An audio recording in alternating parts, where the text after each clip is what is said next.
All right, here we go. Good morning, everybody. This is Jeff J. Brown, China Rising Radio Sinoland in Chiang Mai, Thailand. And if you draw a line and go across the North Pole and not very far over the North Pole, you get to Montreal, Canada. And I am so happy to have Matt Ehret on the show tonight. How are you doing, Matt? I'm doing great, Jeff. Thanks for having me on. Listen, Montreal is one of my favorite cities in the whole world. I've been there a number of times, and I really envy you living there. It's one of the great cosmopolitan cities of the world, and does not get the street cred that it deserves, because it's really an amazing place. So I'm sure you enjoy living there. Absolutely. I am truly honored to have Matt Ehret on the show today, and would like to thank our mutual friend Patrice Granville at the Greenville Post for putting us in touch. Let me tell you a little bit about Matt. Matt Ehret is the editor-in-chief of the Canadian Patriot Review. He is a Belt and Road Initiative expert on tactical talk and has authored 3 volumes of the Untold History of China's book series, as well as The Time Has Come for Canada to Join the New Silk Road. In 2019, he co-founded the Montreal-based Rising Tide Foundation, and I have put down below on the article page his email and his 2 websites. So please get in touch with him. Just go on any search engine, put in Matt, M-A-T-T, and Ehret, E-H-R-E-T, and you can find him very, very easily. And to prepare for this interview, I just finished reading a number of Matt's articles. I printed out a pile of about this thick and really enjoyed reading them. Underlined a lot of stuff and took a lot of notes.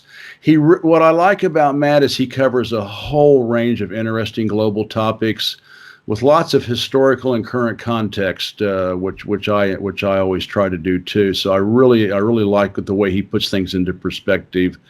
I strongly recommend subscribing to his email newsletter so you can start following his work, which I've done myself. I get his newsletter, and I also look forward to reading his book about the New Silk Road.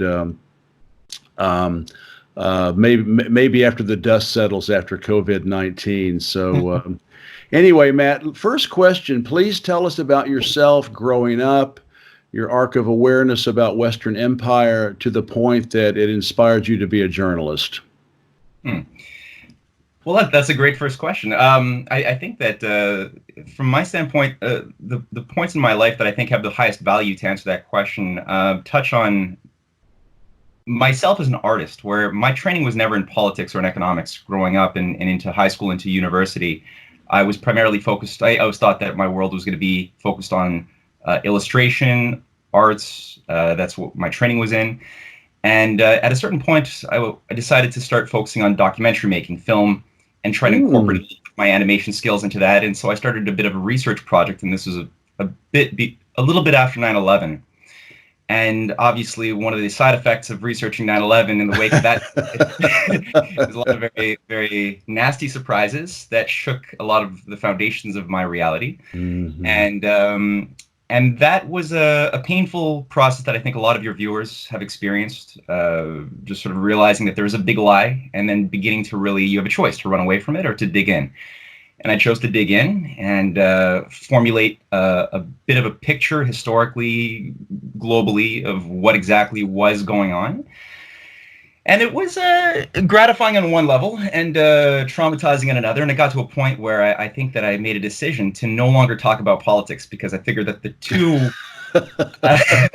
results I was getting was either alienating people, family, friends, and others, or under the small circumstances where I was doing an efficient job at persuading them that my compulsion for them to investigate 9/11, international bankers, conspiracies, things like that, when it did actually produce results, it just demoralized the hell out of these people. And really, I didn't have much to offer in terms of solution. So I figured, if ignorance might actually be bliss in some cases. So I decided to shut up about it, unless some solutions could ever come into my world. So when I started discovering that there were certain political movements internationally that were not only resisting, but actually had an orientation towards alternatives, solutions, my reason recognized could work. Maybe I didn't believe it in my heart. It was possible at that time, early 2000s, but still, I could see that this could work in principle, that the financial system, though it was provably going to melt down, this is not a surprise people should have had in 2006, but when you look at what was just holding together the entire world system, you could sort of see with relative reason that it was a bubble and bubbles pop. So by seeing that there were blueprints, and I decided to start throwing my lot in. I dropped out of university and started focusing on political activism. That's courageous. Experience. What were the alternatives, right, at that period?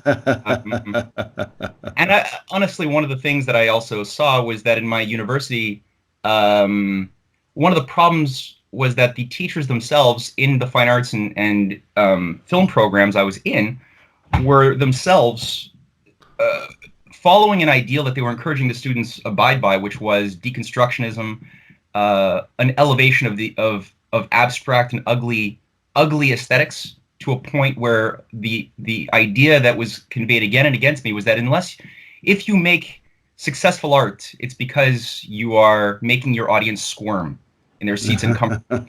If you try to make it intelligible or try to convey an intelligible message that's maybe moral, it's a failure. It's to be frowned upon as not legitimate art.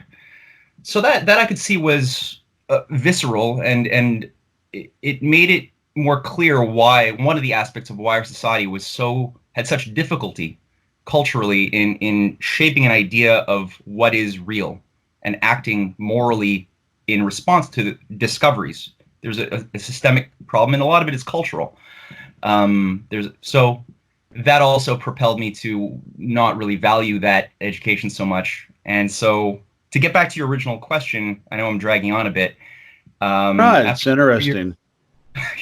I think it's very helpful for people to hear your story, my story, other people's stories about how they kind of woke up, out of a deep sleep, basically being brainwashed since birth. And so, yeah, please talk, because I think this is foundational for anybody who wants to step outside of the matrix and see the world from a realistic standpoint. So please continue. Well, thank you for saying that. So in that sense, I think one of the things that helped me conceptually as I began a focus on political activism, which began manifesting as well in organizing conferences, and certain, over the years, diplomatic events as well, which gave me certain experiences. But I think that part of the process of communication, giving lectures, organizing, was that in the arts, one beneficial thing that I took out of my experience, and this is still partially my side career when I'm not writing, is still painting and doing illustration. But one of the things is that you always start with a thumbnail sketch. You can't start with a finished product, and you don't start with all of the details, but you always have to start with a thumbnail sketch as a basic broad idea of the whole of what you want to eventually work on. And after you're settled on a concept, you can start working on building in the shade, building in some of the more details, then getting into the refinements of color, and then finally sort of deciding, pulling together the picture along the way. And that, whether it's a musician, this is my visual arts experience, but I've noticed that people who are in a musical domain have a similar experience, where you can't just start playing a Bach fugue. You can't just start playing something. You begin listening to it many times and start formulating a musical idea. It's rough, and then you start working it in until it becomes something you can play with. Political ideas, I think, are somewhat similar, and people have to be prepared to sort of shape, because obviously everything is connected to everything else, right? As soon as you start, you commented on that in what I try to accomplish in my writing interests when I deal with political analysis. I tend to touch on a lot of things, and I think a lot of people I admire tend to do that as well, and it's because people start realizing that whether you want to talk about economics, you can't get away from politics. Either one, you have to deal with history because both of them come from a process. Obviously, everything is tied to everything. There's scientific ideas, all everything. So you end up having to expect that you can't master everything, but at the very least, you can come to ideas of principle and then come to know them better and refine them and throw away what doesn't work, throw away false hypotheses, and if you can find a way to replace them with a better one. And along the way, while I was organizing, I was operating here in Canada. I was tied with an international organization. Just say it. It's the Schiller Institute. Very interesting organization. And here in Canada, there was a very small little branch. The problem was in organizing, I encountered that I'm talking to Canadians, but we don't seem to know very much about Canada per se. Sounds like Americans. In some cases, yeah. So, it's all great having grand designs and visions and messages to bring to people, but at the same time, if you can't connect with them about what is their own history, what is their own world, the geopolitical world that they're living in, how to tie that into a bigger picture, it alienates people a little bit. So myself and some colleagues decided to start a project we called it informally the Canadian History Project, just to get a sense of a little bit of what is this weird monarchy / quasi-democracy in the north above America. It's the only monarchy of all of the Americas. Why is that the case?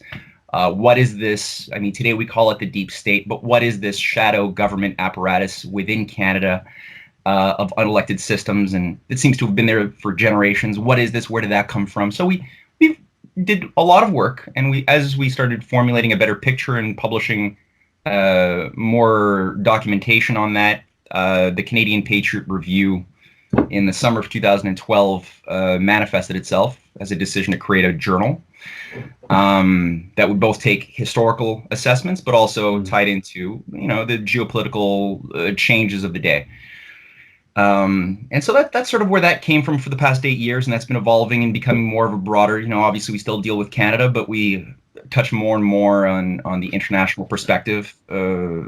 And from there, we are here today having a conversation. To make a long story short. Well, cool. I think, and I do love your it's kind of a 50-cent word, but I do love your contextualization, and you really do put things in perspective, and it's really interesting. You started the Canadian Patriot in 2012, and that's about the time that I started blogging and writing and wrote my first book in 2013, and it was when I saw World Trade Center building number 7. I saw that short 20-second clip of it coming down in free fall, and that was the beginning of my odyssey. And I was like going, I'm a certified science teacher, and that's not possible. and so we all go through these epiphanies where it's like, whoa. And so it's interesting that we both, and I think for a lot of people, 9/11 has been a foundational experience, and the shocking truth of finding out what really happened is one of those sort of crucibles that we have to go through to see how our Western governance works. Listen, thank you for sharing all that with us, because it was really interesting. You talk about the global Green New Deal, and I'll be honest with you. I mean, I consider myself pretty well read. I had never heard of that. And it sounded, just, the New Deal, Roosevelt, it sounds like a great idea, but you describe it as a Trojan horse. And so please tell us about where it fits into today's current events, MSN, mainstream media headlines, and then also spin off on that. I was reading your work about this Green New Deal being proposed. You talk about one of Western oligarchs' greatest ambitions, which is to cull the global 99% from 7 billion souls down to 2 billion. And you're not the only one that's been writing about this. I've been reading about this more and more. It sounds like a bad science fiction horror movie. So please just tell us about this whole ball of evil. Yeah, well, that's a good way to put it. Yeah, I mean, Roosevelt's, obviously the Green New Deal, like you said, comes from the reference to Roosevelt and the New Deal of the 1930s. This was obviously when you really look at what the New Deal was, you start seeing that there's a lot of parallels to today's situation. The fact that we're living in a financial bubble economy, it's driven by mostly speculation, especially since the 1970s. It's been an increasingly speculative post-industrial model of social organization. Formerly, before the 70s, we had an industrial model, meaning if you wanted to have an increase of money in the system one year to the next, you had to justify it with an increase of measurable capital product being industrially created for that society. And that also includes infrastructure, not merely PlayStations. Well, today it's PlayStations, but it's not just useless luxury goods, but rather, needs. It's a need-driven system. After the 70s, we became more deregulated, more driven by making money with money in different, slightly less than legitimate ways. And today, it's a bubble in proportion to bigger than anything we've ever seen in human history. But the similarities to the 1930s that Roosevelt faced were very, very striking. The 1929 Depression was driven by speculation mostly on real estate in the 20s. It was called the Roaring '20s for a reason, and it was highly liberalized. It was highly, easy money, and people got dumb over that period. Greedy. Got greedy. Yeah, quite greedy, and it blew. It blew for reasons which I document in my writings. Some of it was triggered artificially, but it was a bubble that was going to be triggered at any point at will whenever it was deemed a strategic, useful moment to blow it. It was was when it was blown. The years of depression were terrible. And obviously, there was 25% unemployment. There was a rise of fascism as an economic solution that was being pushed for the people. So when Roosevelt came in, there was a collapse of industrial activity by 50%. There was a lot pure despair. And he waged war against Wall Street. I mean, looking through this history is extraordinary. And they don't teach you this in school and in a lot of the popular documentaries of what Roosevelt actually did to fight this banker's dictatorship in London and Wall Street. And he did it on multiple layers. But after taking their power away, breaking up the banks, illegalizing speculation on people's savings, he was able to then take the legitimate part of the banking system that had been put through a form of bankruptcy receivership and remobilize the productive, what you've saved and insured by the government. There's certain amounts of guarantees that were given to legitimate savings. That was then remobilized towards long-term infrastructure projects like the Tennessee Valley Authority, electrification, big dams, a lot of big things, small things. But people were put back to work and the nation started a slow process of healing. But it was all tied to a different paradigm, a philosophy of long-term thinking, physical investments into things that benefit life of people. And that was the New Deal. The name for the New Deal was both the financial reforms as well as these positive economic development strategies. And it eventually got America to the point that it was able to then put down this fascist machine. That's a whole other probably interview unto itself. I've written about it too. You have Smedley Butler and the Liberty, the American Liberty Association, whatever, the American Liberty League, and all that. It's just frightening. Yeah, exactly, and that's the heart of the rise. People wonder where today's modern neoconservative movement comes from. That's it. So, to get you back into the question of the Green New Deal, because there was two parts to your question. The Green New Deal is a parody of that. They expect people the people pushing this from the top kind of. It's not a secret that the financial system was going to blow out. The question was, what was the new system going to look like, and who would define the terms of that collapse? Who would manage the collapse, and who would manage the new sets of rules to replace globalization? I first picked up on the terminology Green New Deal by my research on Chrystia Freeland, who was a Rhodes Scholar, highly placed in Canada, who's now Deputy Prime Minister, a hand sort of controlling the bubblehead GQ figure passing himself off as the Prime Minister of Canada. But so Chrystia Freeland, she had given a series of lectures in 2011, 12, 13, had written some books on what the new system, the Green New System, had to be. And in reading that, listening to her lectures, the idea of Green New Deal started, it was something I started picking up on. Others have written about it before her, but that was my own way of encountering the term.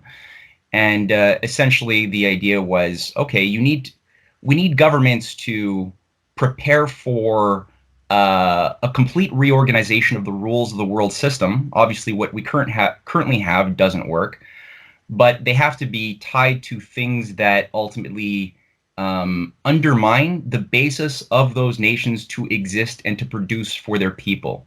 So when you look at things like the carbon tax, cap and trade policies, when you look at the forms of infrastructure being promoted to lower the world carbon production to within levels that we had maybe over 100 years ago, pre-industrial levels, that they say will lower the world temperature by 1 to 1.5 degrees in 30 years.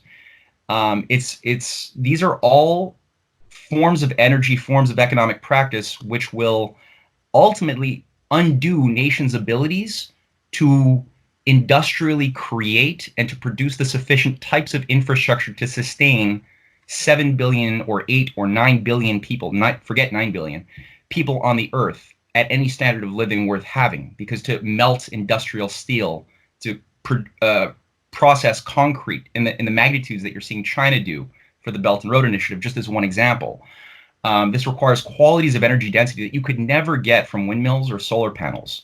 And this is not a secret. Mm-hmm. This is known, but there's a lot of, I would say, illiteracy, energy illiteracy about how these things actually work. I mean, sure, I'm not saying that there's no place for windmills or solar panels in the sense that maybe, look at China, you can derive electricity for household use. You could power your TVs, certain domestic electricity needs can be done for that. But ultimately, these things only exist because of massive government subsidies. Either the cost wattage-wise per hour of a windmill farm or solar panel plant versus, let's say, a hydroelectric dam or a nuclear power plant, it's infinitely bad, and it could only exist, like I said, by massive taxpayer subsidies in the billions. Another aspect of this is turning food into gasoline. So another big one, 40% U.S. It's insane, right? But I mean, like with as much starvation you have in the world today, under what philosophy would permit for 40% of America's corn production to go to alcohol? I know, for bringing gasoline tanks, right? You're burning food when people are starving. So that comes out of this whole dynamic that really, again, started becoming hegemonic in the end of the 60s, early 70s, in the wake of the murders of a lot of the America's greatest leaders. You started getting a sense that, okay, rather than being in a producer society, let's just live and be in a conservation society. Yeah. We'll conserve, but we won't produce. The thing that justifies consumption, we're going to stop doing. So people just went crazy. And I would say that, okay, so for that part of your question on the Green New Deal, that's basically what it is. And so what you're saying is that they're taking these sort of high, lofty ideals about saving the environment, and which really, starts the motor, for well-intentioned people, good-intentioned people, left-wing type people to try to save the environment, and or even classic conservatives to try to save the environment. But then they're using this as a way to globally control the economic system and take away the decision making of individual countries and individual governments, and trying to turn it into sort of an international mandate. Is that what you're saying? Yeah, I mean, I think that you can. I pulled out a quote by the founder of this thing called the Club of Rome. It's a very influential organization. You've heard of it, right? Oh yeah, absolutely. That goes back to the 50s or 60s, I think. It goes Well, way kind back. of. Conceptually, yeah, it came out of the Bilderberger groups, Yeah, the Bilderberger, that's right. which started in '54. But then the Club of Rome was set up in the late '60s by two high-level officials. One of them was Sir Alexander King, who formerly he managed UNESCO's educational reforms of the Western nations in the late '50s and '60s, essentially getting rid of classical humanist educational practices that were prevalent in Germany and in Europe and America, and replacing it with a bigger emphasis on sociology, modern theories, like getting rid of the dead white European males and replacing it with more relevant topics, right? And with that also came an emphasis on getting rid of constructive geometry and replacing it with more mathematical formulas. So he was part of that process, very high level British intelligence figure, and so his next assignment was to set up the Club of Rome with a fellow named Aurelio Picai. And both of these guys were what are called neo-Malthusians. This created a new standard of forecasting based upon taking the variables of human population growth plus pollution growth and plugging it into computer models that were becoming increasingly used in those days, and just charting linear extrapolations into the future and saying, based upon the growth of human population and the collapse, the arithmetic collapse of food accessibility, resources, whatever else you wanted to plot in there, you could chart that at this moment, 30 years in the future, you would have a crisis breakdown moment, which became the basis of arguing that government's responsibilities to protect the general good is to stop that collapse point, or at least push that collapse point further into the future by constricting the rate of population growth and other things. So this takes us into this idea about how the oligarchs want to cull the global 99% down to 2 billion people on the entire planet. I mean, some of it's dishonest because I think they know, I know that the oligarchy, in reading the writings of enough of these higher level ideologues, you start getting a sense that they kind of know that human beings are ultimately creative by our nature. They know that we make discoveries in principles of the universe that are not simply the effect of deductive, inductive, mathematical reasoning.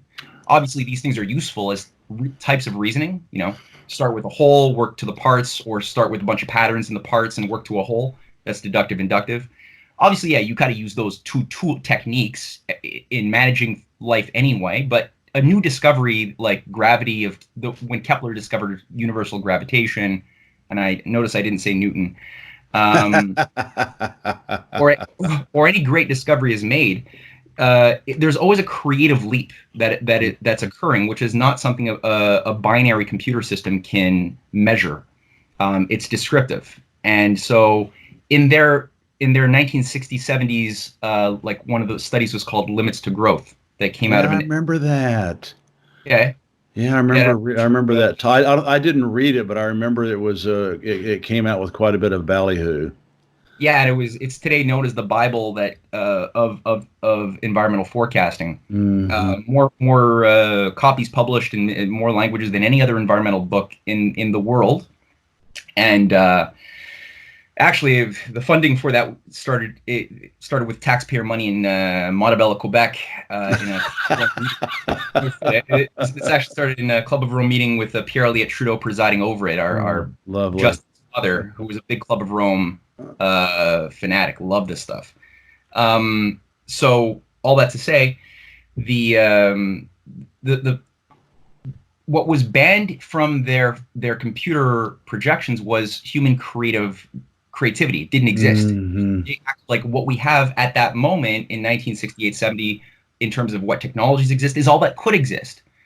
And so by denying the very fact that human beings, sure, we always confront scarcity. We always have carrying capacities, but unlike animals who have carrying capacities as well, just like us, we can make creative leaps and discover new resources, new ways of doing things that didn't exist before, which totally change your models. They didn't care about that. They didn't want us to think about that. So this guy, Alexander King, the quote that I promised I pulled out, anticipating this might show up in our interview, in 1991, he wrote a book called the First Global Revolution, and there was it's sort of an assessment of sort of an autobiographical approach of the growth of the Club of Rome. And he wrote in the introduction of this book, he said, in searching for a new enemy to unite us, we, that is we and his little team of computer modelers, came up with the idea that pollution, the threat of global warming, water shortages, famine, and the like would fit the bill. But in designing them as the enemy, we fall into the trap of mistaking symptoms for causes. All these dangers are caused by human intervention, and it is only through changed attitudes and behavior that they can be overcome. And this is where it gets good. The real enemy, then, is humanity itself. God. That's Malthusian. That is. Yeah, that would make Malthus envy a little bit. Unbelievable. But yeah, so yes, unfortunately, yeah, it does sound a little bit Hollywood-esque to think that there is a grand design to reduce the world population. But you know what? A lot of the movies in Hollywood that we associate with this idea, like Soylent Green. Oh yeah, it's one of my sci-fi faves. Yeah, Charleston Heston, Ed, who was the guy that committed suicide in that? Edward. Anyway, it was his last movie. Saul, right? The guy who played Saul. Yeah. It was his last movie. He died. Yeah, Soylent Green is people, right? So, yeah, that movie, Logan's Run, a lot of these movies in the 70s that all had that same sort of idea of scarcity, this dystopic idea of the future of population control. They were sponsored largely by the financial institutions that these Malthusians were working with and for anyway. So there's a certain aspect of cultural warfare in movies that then created an idea that, oh, what you're talking about here with conspiracies, that's just for the movies. It's like, well, kind of, but the movies themselves kind of tend to often, I'm not saying all movies are conspiracies, but I mean, that's a tool. That's part of our life that we have to deal with. Mm-hmm. The other thing you brought up is you brought up a second part to your question, but I forget what it was. Well, yeah, it was the culling, and I think we clearly what you just brought up, from Malthus's book in 1798. I mean, there is this aristocratic, oligarchic notion that the rest of us are, as Hillary Clinton called us, deplorables, human garbage, and that we are the eaters, and they're the producers, and we deserve to die, and I think that's pretty clear, and that's something I've kind of grabbed onto more recently, but especially with the SARS coronavirus too, as a platform to use to call you and me and everybody out there watching and listening to this. It's all really, really frightening. Well, listen, what about China? I lived in China for 16 years, and back in the bad old days of the 90s when it was really, really, really polluted. And since then, it has ambitious plans to transform its economy from dirty to clean and wasteful to efficient. And President Xi Jinping, talks a lot about in his speeches about blue skies, clear waters, and green mountains, evoking classic Chinese painting and poetry. And China also has plans for the Belt and Road Initiative to be environmentally friendly. It includes this Green Belt and Road, BRI, into the UN's 2030 Agenda for Sustainable Development.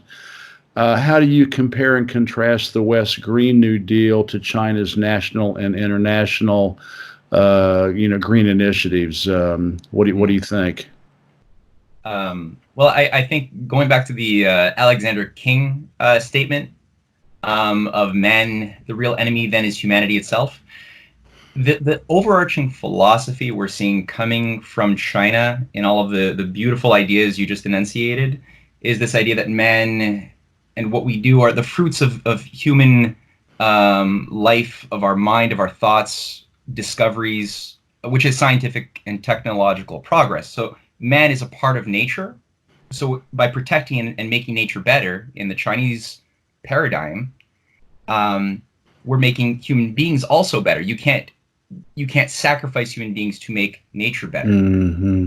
Whereas versus the idea that we have to protect nature from humans, which there's an implicit dichotomization between human beings and everything human beings do as a system versus everything the ecology is as a biotic system that's not governed by cognition.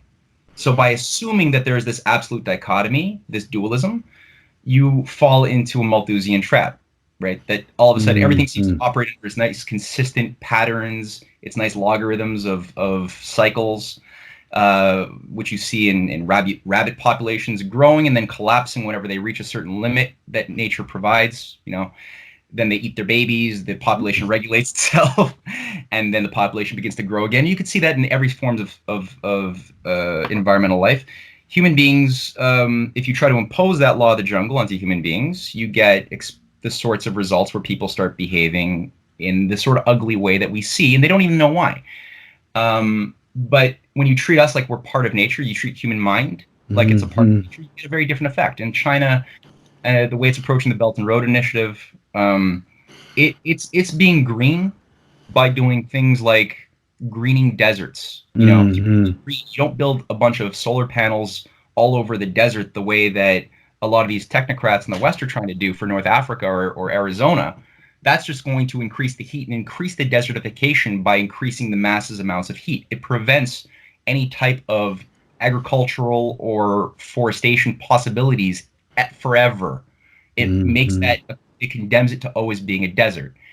And that desert will grow.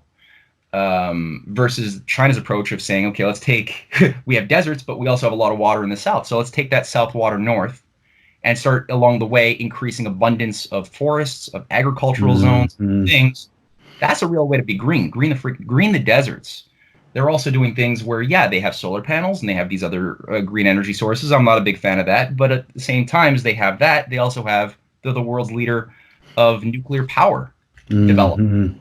Nobody comes close. Russia comes close, but I mean, China right now leading the world in nuclear power builds, 45 already now, and another 12 in construction with plans to triple their nuclear power. And we're talking like third, fourth generation. We're talking this new ultra modern technique.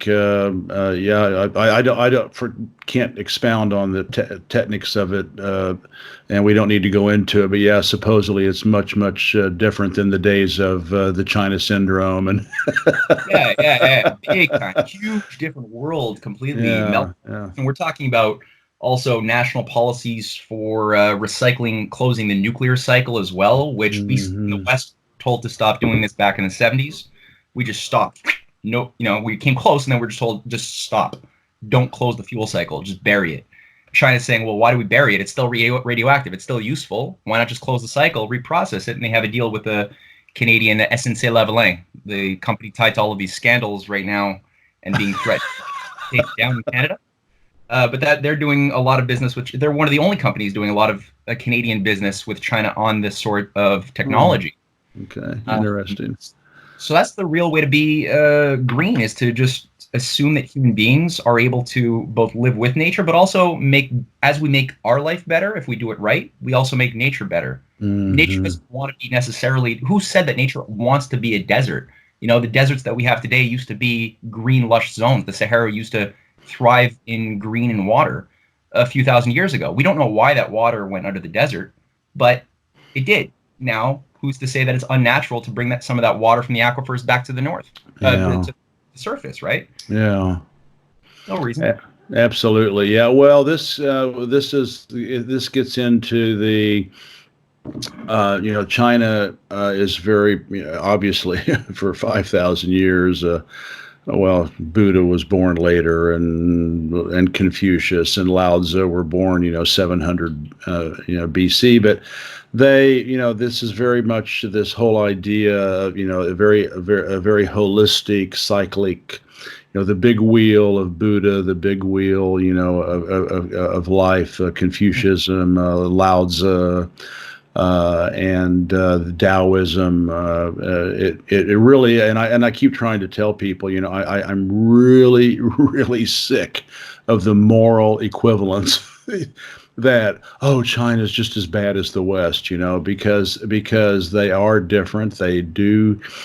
They are Confucian, they are Buddhist, and they are Taoist, and it is 180 degrees different than Western, Greco-Roman, aristocratic rule, and so I'm glad to hear you talk about that. So, well, you are from Canada, and like I say, you write on so many different things. It's really interesting.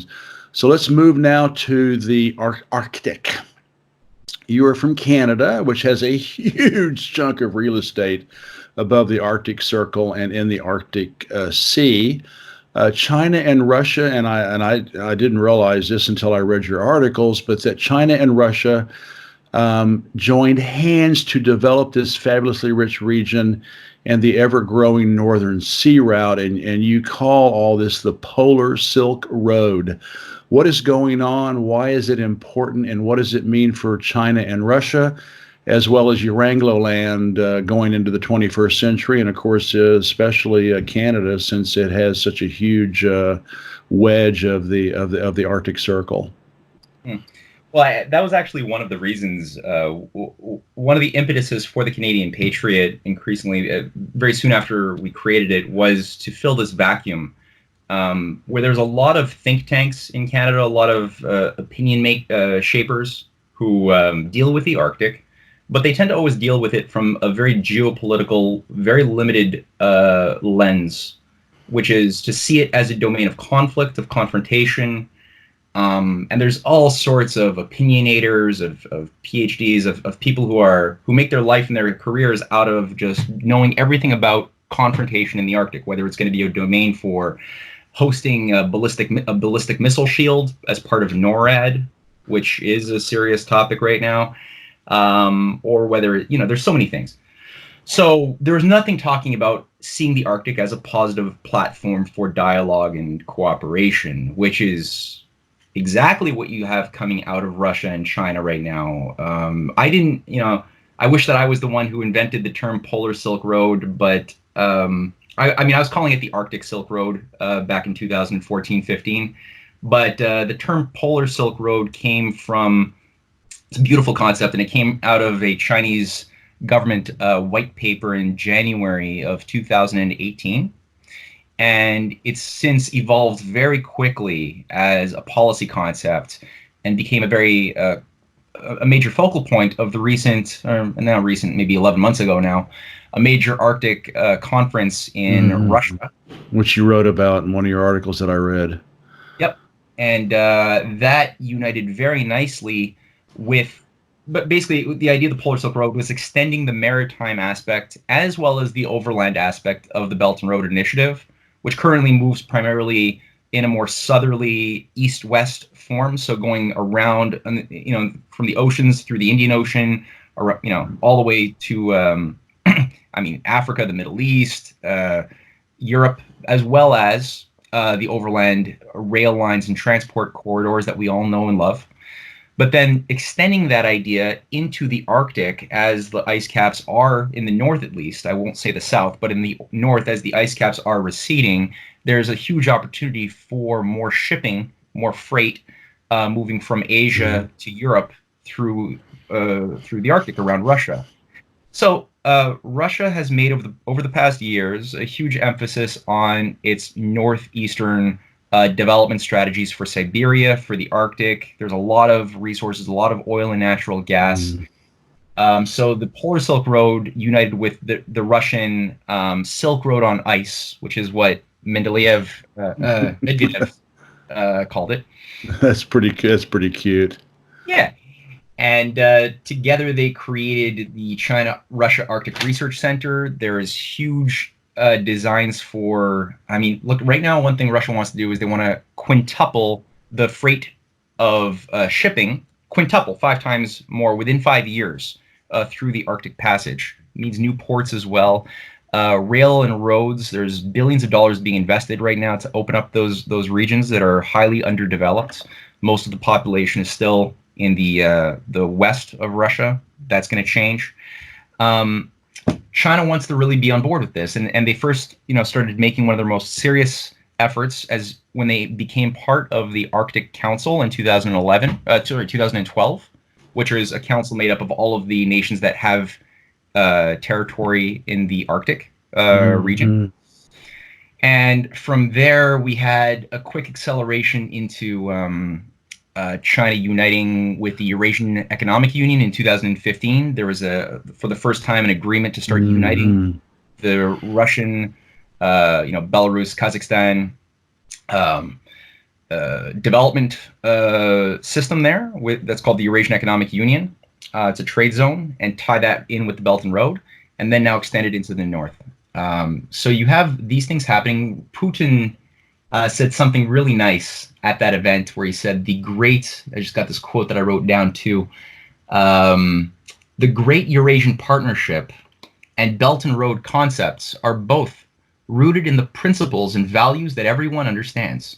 The natural aspirations of nations to live in peace and harmony, benefit from free access to the latest scientific achievements and innovation development, while preserving their culture and unique spiritual identity.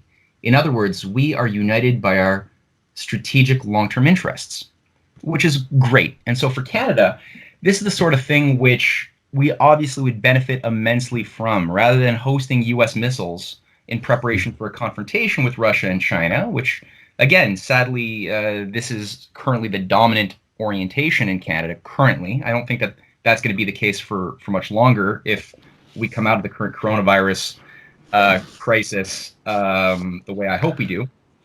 But the idea would be, look, our Arctic is, compare it to Russia, the Canadian Arctic is highly underdeveloped. We don't know about most of our resources. Russia's done a very good job mapping out where the resources are over the decades. We have not. We have zero roads, no rail, no nothing, and we've got a lot of very abused native reserves, who have just been put there like human flag posts to justify Canada's proprietary ownership or sovereignty of Arctic zones from the Americans over the years. That's part of a disastrous foreign policy. And these people, if you actually look at the conditions of life in these reserves, it's terrible. There's a lot of drug use, a lot of crime, a lot of despair and depression, a lot of suicides, and no connection between reserve to reserve. They're all self-contained little prisons with no walls. So there's a hunger on the part of many of the chiefs to have development. They really want that for the most part, and that has been seen in the support by the native chief, the elected chiefs, not the hereditary chiefs in Canada, for building pipelines like the XL pipeline and other things, because they want to break out of this cycle of despair and death. So we would definitely play a very positive role. Canada is a partner in the Asia Infrastructure Investment Bank. There's so many positive things that we could play a role in for humanity and for Canadians if we actually joined up with this new framework. So that's something that I sincerely hope that we can do sooner than later. That's great. Well, that's good to hear.